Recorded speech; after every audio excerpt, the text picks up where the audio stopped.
Tushda nasihat qilmoq.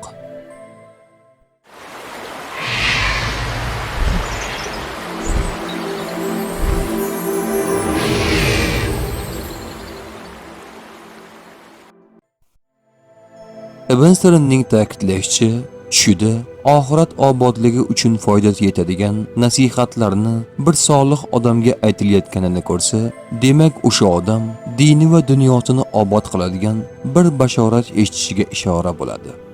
Agar buning aksi bo'lsa, o'sha odamning dini va dunyosi fasod va taboh bo'lishini bildiradi.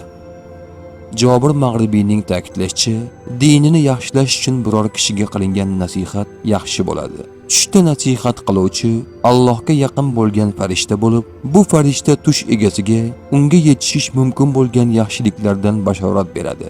Buning uchun shukr keltirmog'i lozim. Dinining buzilishiga ta'sir qiladigan nasihat sohibi dev, shayton bo'lib, dinining buzilishi va fasod bo'lishi haqida xabar beradi. Buning uchun tavba qilmoq va Xudoga qaytmoq lozimdir. Bu tavba bilan Alloh uni yomonlikdan asragay va Haq taolo azobidan qutulgay. Tush ta'biri bashorat emas, barcha narsani bilguvchi yagona zot Allohdir.